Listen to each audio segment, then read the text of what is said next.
नमस्कार आदाब दोस्तों, हिंदवॉइस में आपका स्वागत है। मैं हूं कराम।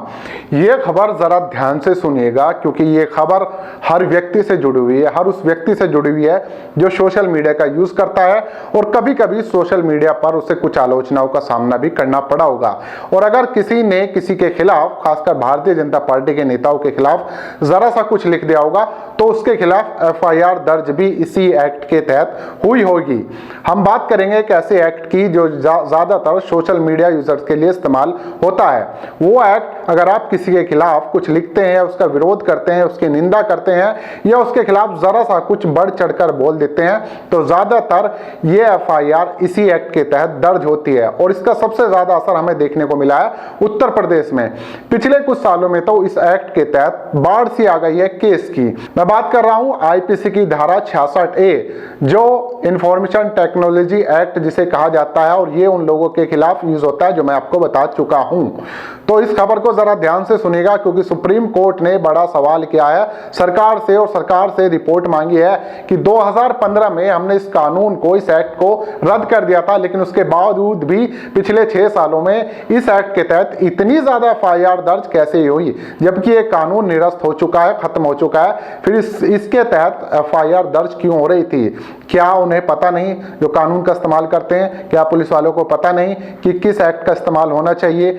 लेकिन नहीं, अब कोर्ट ने इस पर सारी डिटेल मांगी है। मैं आपको पूरी डिटेल बताता हूं और आपको यह भी बताता हूं कि सबसे ज्यादा कहां इस एक्ट का इस्तेमाल या दुरुपयोग मैं कहूं एक तरह से हुआ है। आप लोग जरा ध्यान दीजिएगा क्योंकि बहुत सारे लोग इस एक्ट के तहत पीड़ित हैं और बहुत सारे लोगों को पता ही नहीं है कि ये एक्ट रद्द भी हो चुका था। ये तो सुप्रीम कोर्ट ने एक आज नया फैसला संज्ञान में लेते हुए इस चीज को कहा जो मैं आप लोगों के सामने लेकर आया हूं। तो पूरी खबर पर बने रहिएगा, मैं आपको पूरी डिटेल बताता हूं। इससे पहले मेरी आपसे अपील है, वीडियो अगर फेसबुक पर देख रहे हैं तो फेसबुक पेज को फॉलो कर सकते हैं। साथ ही अगर यूट्यूब पर देख रहे हैं तो चैनल को सब्सक्राइब किए बिना ना जाए और शेयर भी कर लिया कीजिए, आपसे मेरी रिक्वेस्ट है। अब चलते हैं इस खबर की तरफ। तो खबर यह है दोस्तों कि 66A IPC की 66A धारा जिसे इंफॉर्मेशन टेक्नोलॉजी एक्ट कहा जाता है, और इसके तहत अगर कोई आपत्तिजनक सामग्री या पोस्ट या किसी के खिलाफ कुछ ज्यादा लिखता था, यानी कि गाली वगैरह शब्द का इस्तेमाल करता था, तो इस एक्ट का इस्तेमाल किया जाता था, जिसके तहत जुर्माने के साथ साथ 3 साल की सजा का प्रावधान था। ये जब एक्ट बना शायद कांग्रेस की सरकार चल रही थी, लेकिन 2015 में इस कानून को निरस्त कर दिया गया था कि आप लोग अभिव्यक्ति की आजादी को छीन नहीं सकते। वो किसी के अगर खिलाफत कर रहा है, किसी के खिलाफ लिख रहा है तो ये अभिव्यक्ति की आजादी है। लेकिन हाँ, इसमें यह होता है कि बहुत सारे ऐसे शब्दों का इस्तेमाल करने से ना बचे। लेकिन ये कानून रद्द होने के बावजूद भी उत्तर प्रदेश में इतनी FIR दर्ज हुई है। मैं अगर आपको बताऊं, सबसे ज्यादा उत्तर प्रदेश के मुख्यमंत्री के खिलाफ अगर किसी ने जरा सा भी लिखा, यहां तक कि उनके नाम के आगे किसी ने अजय सिंह बिष्ट भी लगा दिया, तो उत्तर प्रदेश पुलिस ने FIR दर्ज की है इस एक्ट के तहत। कई सारे ऐसे मामले हो, गोरखपुर का चाहे कुरैशी हो उसके खिलाफ, या 1-2 सिंगर, पंजाबी सिंगर ऐसे भी रहे हैं जिनके खिलाफ FIR दर्ज की है इस एक्ट के तहत। और इतने ज्यादा तादाद में ये खबरें हैं इस एक्ट के तहत कि अगर मैं आपको बताऊंगा तो तकरीबन 2 घंटे का टाइम चला जाएगा। तो मैं नहीं चाहता हूं आपका टाइम वेस्ट हो, बस मैं आपको ये बताना चाहता हूं इस एक्ट का दुरुपयोग बहुत ज्यादा हुआ है। लेकिन सुप्रीम कोर्ट ने आज जो संज्ञान लिया है और जो बेंच बैठी थी जिसमें justice RF Nariman, justice KM Joseph और जस्टिस BR गवाई ने गैर सरकारी संगठन people's union for civil liberties की एक याचिका पर इस सिलसिले में केंद्र सरकार से जवाब मांगा है। सुप्रीम कोर्ट ने PUCL की तरफ पैरवी कर रहे सीनियर एडवोकेट संजय पारिक से ये पूछा कि आपको यह हैरत की बात नहीं लगती?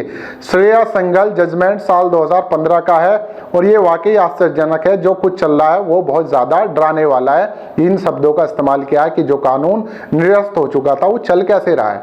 वैसे तो जो कानून बनता है उस पर ठीक से अमले जामा और पब्लिक कुछ ऐसी है, कुछ ऐसे लोग हैं जो मानने को तैयार नहीं होती, और जो निरस्त हो चुका है पुलिस उसको धकेल रही है, चलाई जा रही है, जबकि वो खत्म हो चुका है। तो ऐसे पुलिस वालों के खिलाफ क्या कार्रवाई नहीं होनी चाहिए कि एक कानून अपनी तरफ से जनता पर थोप देती है, किसी को इस कानून के तहत FIR दर्ज कर लेती है और उसे जेल भी भेज देती है। इसके अलावा संजय पारिक साहब ने यह बताया कि 2019 में सुप्रीम कोर्ट ने सभी राज्य सरकार को यह निर्देश दिया था और स्पष्ट रूप से निर्देश दिया था कि पुलिस कर्मियों को 24 मार्च 2015 को दिए गए श्रेया सिंगल जजमेंट के बारे में जानकारी दी जाए। अब इसके बाद जो जवाब आया है वो बड़ा मजेदार है। सुप्रीम कोर्ट के अंदर जो जवाब दाखिल हुआ वो जरा ध्यान से सुनिएगा, केंद्र सरकार की तरफ से क्या जवाब आया है। अब इस पर सुप्रीम कोर्ट का पक्ष रखते हुए अटॉर्नी जनरल के वेणुगोपाल ने एक तर्क दिया। उन्होंने कोर्ट को यह बताया जो नोट हमने दिए हुए हैं उसमें 66A वहां लिखाई देता है, लेकिन जानकारी जो है कि यह प्रावधान खत्म कर दिया गया है वो बहुत नीचे है, तो आप लोग उसको हटा ही लीजिए। अगर अपने लोगों ने दिया ही क्या, वो बात अगर अपने नीचे लिखी है तो वो नीचे वाला पढ़ते नहीं है, या फिर वो पढ़ना नहीं चाहते, जानबूझकर इसी एक्ट को धकेलते जा रहे हैं। क्योंकि सबसे बड़े हथियार है किसी को भी आज के टाइम में अगर किसी की निंदा करते हुए गिरफ्तार करना है तो इस कानून को लगाइए, उसको गिरफ्तार कर लीजिए। जबकि सुप्रीम कोर्ट ने कह दिया कि यह कानून खत्म है, 2015 से खत्म हो चुका। लेकिन कितना आसान है किसी की भी एक पोस्ट पर किसी को अरेस्ट करना, और जिसमें सजा का प्रावधान 3 साल का था, यह कहकर डराया जाता है कि 3 साल की सजा हो सकती है, उसके बाद अरेस्ट कर लिया जाता है। इसके अलावा वेणुगोपाल ये कहते हैं कि जब पुलिस अधिकारी केस रजिस्टर करता है तो वो ये सेक्शन देखता है और बिना फुटनोट को देखे हुए वो केस रजिस्टर कर लेता है। मतलब किसी की भी जिंदगी ऐसे ही खराब कर देंगे, बिना नोट पढ़े हुए, बिना एक्ट पढ़े हुए अपनी तरफ से लगा देंगे। ये इनका तर्क है कि वो पढ़ता ही नहीं है, तो पढ़ता नहीं है तो फिर किस लिए है, उसको पढ़ना नहीं आता क्या? अगर वो पढ़ नहीं सकता तो फिर केस कैसे दर्ज हो रहा है, सवाल यहाँ ये भी है।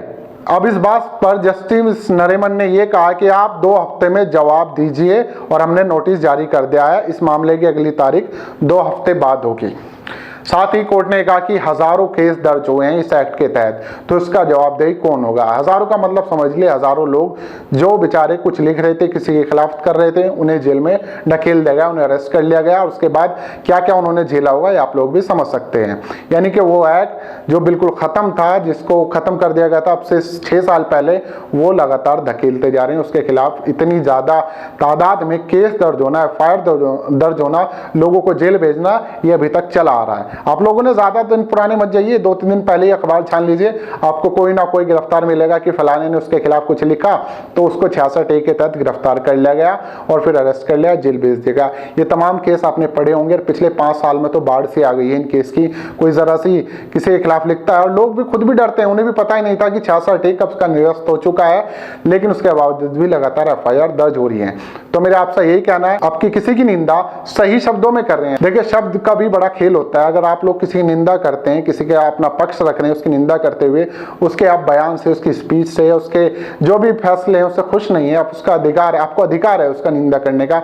ये डेमोक्रेसी है, संविधान हमें इस बात का हक देता है कि हम सरकार के खिलाफ आवाज उठा सकते हैं। अब आप लोग इस बात से डरिए मत। हाँ, शब्दों का थोड़ा ध्यान रखिए, लेकिन इसका मतलब ये नहीं किसी को आप गाली गलौज करके कुछ लिखेंगे या कुछ कहेंगे, उसका जरा आप लोगों को ध्यान रखना होगा। बस मेरा काम था ये जानकारी आप लोगों तक पहुंचे, और आप लोगों का काम है ये जानकारी हर किसी तक पहुंचाए कि जो कोई भी इस कानून का इस्तेमाल करेगा 66A का, तो आप लोग जवाब दे सकते हैं कि सुप्रीम कोर्ट ने इसको रद्द किया हुआ है, और अगर करेगा तो फिर इस पर कार्रवाई और हो सकती है। आप लोग चाहे तो फिर सुप्रीम कोर्ट में याचिका डाल सकते हैं कि फलानी जगह इस एक्ट का दुरुपयोग हो रहा है या इस्तेमाल हो रहा है, जो भी हो रहा है। आप लोगों का क्या कहना है नीचे कमेंट कर सकते हैं। इस खबर को ज्यादा से ज्यादा शेयर कर सकते हैं। दोस्तों, मिलते हैं फिर किसी और नई खबर के साथ।